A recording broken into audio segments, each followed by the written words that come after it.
a mais um vídeo. Hoje nós vamos falar sobre O Conto de Natal, do Charles Dickens. Esse livro incrível do Dickens, e foi o meu primeiro contato com esse autor. E eu acho que provavelmente lerei muita coisa dele ainda, porque eu gostei demais do jeito de escrever esse autor, da descrição, uma descrição envolvente, bem bonita também. Também foi meu primeiro contato com essa história aqui tão famosa, que é Um Conto de Natal. Tem várias adaptações para o cinema, adaptações de animações, a Disney também já fez alguns programas baseados nessa história, mas eu nunca tinha tido nenhum contato com essa história, por isso que eu achei que foi tão mágico realmente essa leitura. Eu sequer conhecia muito bem, sabia bem o básico sobre o livro e tudo mais. Eu decidi então ler aqui nesse clima de Natal, e esse livro é simplesmente perfeito para ler na semana do Natal, porque ele vai te deixar com muita vontade de deixar a sua casa inteira com o clima natalino e trazer mais esse espírito natalino. Se diz muito que o Dickens foi o homem que criou o Natal, né? Porque ele trouxe esse espírito natalino de uma forma muito grande, muito forte na época em que ele publicou esse livro. E também tem um contexto histórico importante. Então, essa história, embora seja um conto bem curtinho, você consegue ler em pouquíssimos dias. Ele traz uma mensagem muito bonita e, ao mesmo tempo, tem várias nuances. Então, mesmo por ser um conto tão curto, ele pode trazer várias discussões, tanto literárias, mas especialmente, assim, filosóficas, espirituais. Já ficou bem claro que eu gostei muito, né, desse conto. E logo depois que eu terminei, eu procurei alguns filmes para assistir também. Eu assisti 2 filmes baseados na história. Primeiro, eu assisti O Homem que Inventou o Natal, e esse filme vai mesclar a história com a história do próprio autor. Então vai mostrar como o autor vivia na época, como foi a construção da história. Não sei qual é o grau de veracidade desse filme, mas eu achei incrível a forma que foi apresentada. E eu também vi a animação recente, eu acho, da Disney, do que se chama Os Fantasmas de Scrooge. E é um filme muito fiel à história, eu achei muito legal, porque como eu tinha acabado de ler, eu fui ver o filme e as falas estavam super repetidinhas, assim, eu vi que ficou realmente muito fiel, então já indico esses 2 filmes. Eu cheguei nesses filmes também por indicação, um vídeo mais antiguinho da Cris, do Relivrando, que ela fala dessa história, e ela comenta algumas adaptações, e ela comenta esse filme, que na época nem tinha chegado no Brasil, que era The Man Who Invented Christmas. E aí eu fui ver, então já indico também que vocês assistam esse vídeo da Cris, depois aqui de ver a resenha, e também o vídeo do Lucas Bittencourt sobre esse livro, que é um vídeo perfeito, assim. Eu comentei lá que depois que eu assisti o vídeo eu fiquei, meu Deus, o que eu vou falar no meu agora? Então eu acho que mais do que falar sobre o livro e explicar, sei lá, nuances da escrita do Dickens e o contexto histórico vitoriano e como ele trazia tão à tona essas questões sociais nos livros dele, eu acho que o mais importante aqui é comentar sobre essa história, porque tem um viés tão cristão, uma moral tão cristã nessa história aqui, e eu acho que é isso que a gente mais precisa trazer para esses momentos, né? Bom, o Conto de Natal vai contar a história do velho Scrooge. Scrooge era comerciante, ele tinha uma empresinha ali com o seu sócio falecido Marley. Então, o Marley faleceu 7 natais antes do período que está acontecendo aquela história. E o Scrooge era um velho super avarento, ele não ligava pro Natal, não ligava pra família, ele só queria saber de dinheiro. E por conta disso, ele é uma pessoa que detesta o Natal. Ele diz que o Natal é só um período para lembrar que você tá um ano mais velho e nem um pouco mais rico. Então, todas as pessoas que vão desejar o Feliz Natal para ele, ele vai repreender de certa forma. Então, ele tem um sobrinho que sempre convida ele para ceia de Natal e deseja Feliz Natal. E ele é sempre chutado praticamente, assim, da loja desse tio, de tanto que o tio detesta o Natal justamente por trazer à tona todos esses sentimentos que ele despreza. E o Scrooge também tem um funcionário, o Bob. O Bob recebe muito mal e trabalha muito, então o Bob vai comentar com ele sobre o dia 25, né, sobre não ir trabalhar no dia 25, porque afinal é Natal. E o Scrooge é também super rigoroso com ele e acha um absurdo ter que deixar a pessoa ganhar folga no Natal, porque o Natal é mais um dia como qualquer outro. e acaba liberando ele de forma meio que obrigado mesmo, assim. Ele não queria fazer aquilo, mas ele sabe que por se tornar uma convenção social ele teria que fazer aquilo. Bom, estamos então na noite de Natal e o Scrooge está indo pra casa ver uma noite normal, porque pra ele aquele dia não significa nada. E eis que ele vai receber uma visita do ex-sócio dele, o ex-sócio que morreu, o Marley, Jacob Marley. E ele vai aparecer como um fantasma, um espectro. E ele vai aparecer trazendo várias correntes ligadas no corpo dele, levando várias caixas e pesos e tudo mais. E vai ser um grande baque pro Scrooge, ele sequer vai entender, no momento ele vai achar até que pode ser uma miragem, algo que ele tá vendo, porque, sei lá, comeu alguma coisa estragada.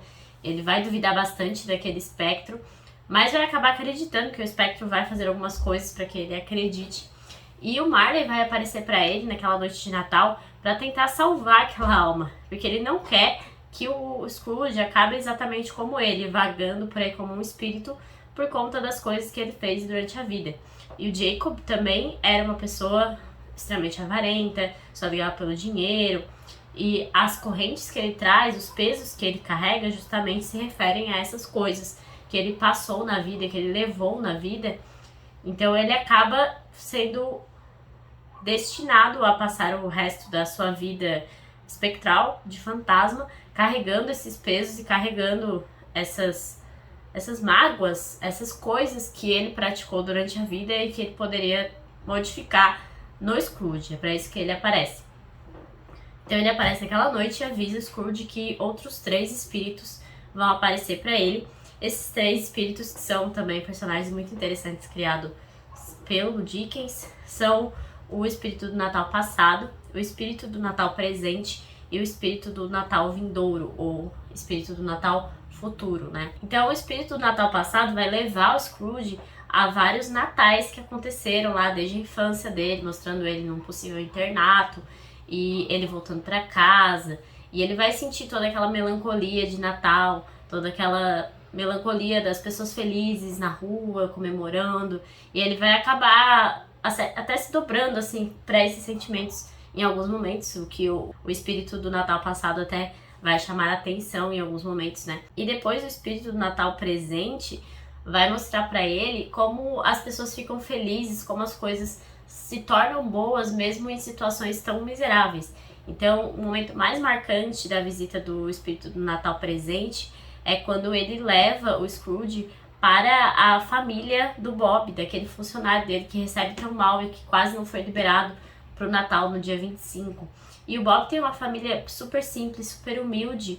Ele tem um filhinho que é deficiente, mas ele traz aquela alegria natalina, aquela coisa de ser generoso, ser bondoso, mesmo com quem não merece, porque esse é o espírito do Natal. Então, em algum momento, ele vai, inclusive, brindar a vida de Scrooge, mesmo sendo uma pessoa tão ruim, porque, afinal, foi por conta desse emprego que ele conseguiu comprar aí uma ave, mesmo não sendo a melhor ave que tinha no mercado, para que eles pudessem ter uma ceia de Natal.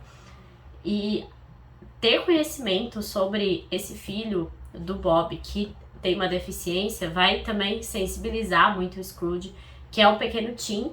Esse que é também um personagem bem interessante criado pelo Dickens, porque ele mostra aí toda a fragilidade de uma pessoa que não tem as mesmas condições que todo mundo e mesmo assim leva a vida com alegria e busca fazer o melhor sempre, ainda que a sua vida tenha tantos percalços, né? Isso tudo é mostrado pela família do Bob. E o espírito do Natal presente, inclusive, vai comentar que ele vê que em futuros natais é possível que o pequeno Tim não apareça mais. Ele vê aí uma muleta vazia, guardada, e uma cadeira vazia na mesa de jantar da família, porque é possível que o pequeno Tim não sobreviva por conta aí das suas deficiências e principalmente por conta dos problemas financeiros da família do Bob. E isso vai sensibilizar muito o Scrooge, porque afinal é ele que paga esse funcionário dele, o Bob, e ele menospreza tanto essa condição financeira do Bob e tudo mais, e simplesmente ignora a situação que se passa do funcionário dele, a pessoa que ele vê todos os dias, e ele paga mal, sendo que ele é avarento, guarda um monte de dinheiro, é super rico e não usa aquele dinheiro pra nada. Então isso é um grande baque assim pra ele. O espírito do Natal presente também vai mostrar pra ele a comemoração lá na casa do sobrinho dele, que sempre convida ele para ser de Natal, vai mostrar como é que tem um ambiente alegre, um ambiente de piadas, de brincadeiras, de comida, fartura, tudo aquilo que envolve o Natal, né? Estar com a família, estar com amigos, presentes e tudo mais, tudo aquilo que a gente já conhece como Natal.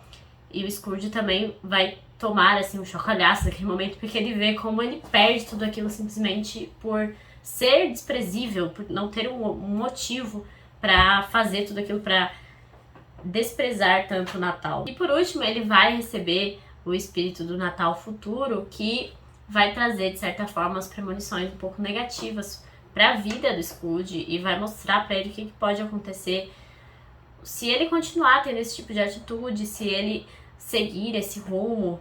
E aí, nesse ponto da história, eu vou parar de narrar para não trazer nenhum spoiler, mas será que ele vai mudar de rumo? Ou será que ele vai acabar sofrendo as consequências de ter sido tão horrível durante toda a vida? Em muitos momentos a gente não vai saber o que vai acontecer com ele, se o espírito do Natal futuro veio realmente para levá-lo como a morte, porque é um espírito que lembra muito a morte, assim, na questão visual, aquela coisa de ter um capuz negro e não conseguir ver os olhos, não falar nada. Então é muito parecido com o espectro da morte que a gente tem no imaginário. Então o Dickens vai construindo todo esse personagem e vai nos mostrar o que vai acontecer no final das contas com esse personagem. Mas toda essa história, todos esses personagens, a forma como ele mostra o Natal e como as pessoas comemoram o Natal e o que realmente é comemorar o Natal, eu acho que é o mais importante dessa história, é o mais bonito. Porque você vê famílias pobres guardando dinheirinho para comprar ali uma ceia para reunir toda a família e os parentes que moram longe vindo para passar o Natal ali, para estar todo mundo em conjunto. E até quando eles passeiam com o espírito do Natal presente, é possível ver que parece que sempre tem alguém esperando receber outra pessoa, mas nunca tem uma casa vazia. Então é sempre esse espírito de conjunto, não importa com quem as pessoas passem o Natal, sejam com amigos ou com que familiares, enfim. Mas é sempre uma festa de compartilhar. É sempre uma época de compartilhar, seja a comida, seja presentes, seja simplesmente a companhia e bons sentimentos para com outras pessoas. Eu acho que isso é extremamente visível e extremamente bonito em um conto de Natal. Claro que existem aqui muitas críticas que o Dickens faz, porque, como eu disse, essa é uma característica dele como autor, em trazer essas questões, porque o próprio Scrooge, lá no começo da história, alguém vai vir pra ele, você quer doar tal coisa, porque agora a gente aproveita o espírito natalino para trazer isso, né, de generosidade, porque as pessoas estão mais generosas no Natal, que tem todo esse espírito. E ele simplesmente pergunta, e as casas de pensões e as prisões não estão funcionando porque eu já custei todas essas coisas. Então, essa terceirização de responsabilidade, né, eu acho que isso é uma coisa bem cristã também, essa questão de fazer caridade, não importa para quem, não importa como, mas sempre buscar essa generosidade e esse fazer o bem que é tão inerente a essa ideia cristã. Claro que eu falo em ideia cristã porque o Natal tem toda uma questão relacionada à religiosidade, mesmo sabendo que antes era uma festa pagã de toda forma, mas eu me refiro realmente à religiosidade de uma forma geral, essa busca pela generosidade das pessoas e pelo bem das pessoas, que é uma coisa tão característica do Natal.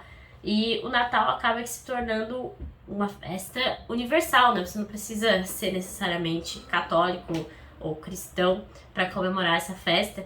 E é isso que efetivamente importa, é esse compartilhamento, essa generosidade, essa bondade, todo esse espírito natalino que a gente vê tão bem representado aqui por um conto tão curto aqui do Dickens, que vai acabar mudando a forma como o Natal era visto naquela época, né? Por isso que tem toda essa aura de que o Dickens rememorou o Natal, reformulou o Natal e trouxe todo esse espírito de volta, algo que estava sendo perdido naquela época e algo que acaba sendo perdido um pouco mais a cada ano. Então acho que esse tipo de história serve justamente pra gente resgatar esse espírito, algo que é tão importante e tão necessário. Bom, eu li esse conto aqui nessa edição da Antofágica no meu Kindle, porque eu acredito que eu tenha comprado ele numa promoção de R$1 ou tendo recebido gratuitamente, enfim. Mas tem várias edições, inclusive com nomes diferentes, tem um Cântico de Natal ou só o Conto de Natal também. Tem da Penguin, tem da Martin Claret, tem várias edições desse livro aqui. Eu achei uma tradução bem ok, essa aqui da Antofágica fluiu muito bem. E eu achei relativamente fiel, porque eu dei uma olhada na edição original em inglês. Eu até pretendo adquirir uma versão original em inglês para fazer uma releitura, porque eu acho realmente que é um livro que dá para reler todo ano nessa época de Natal, simplesmente para trazer de volta toda essa ideia natalina. E também por ser um livro curtinho e tão tranquilo de ler assim. Então eu recomendo muito que todo mundo leia esse livro maravilhoso na época do Natal, seja na época do Natal, antes ou depois, porque em qualquer momento vale a pena ler esse livro incrível do Dickens, esse conto tão curto, tão poderoso, com esse chamado tão bonito. É isso, espero que vocês tenham gostado dessa resenha. Espero que vocês leiam esse livro, porque eu realmente fiquei apaixonada e já estou ansiosa para ler mais Dickens também. Desejo a todos um Feliz Natal. Como diz o pequeno Tim nessa história, um abençoado Natal a todos. E agradeço muito pela companhia de cada um de vocês aqui esse ano. Ainda vamos ter vídeos esse ano, acredito eu, porque não teremos férias aqui no canal. Mas eu queria desde já agradecer, aproveitar esse momento natalino aqui para agradecer muito vocês pela companhia e por todo o crescimento que vocês têm me proporcionado também. Um ano muito abençoado também para nós em 2023. Deixe aí a sua curtida, sua inscrição, seu comentário caso você tenha gostado. E até a próxima!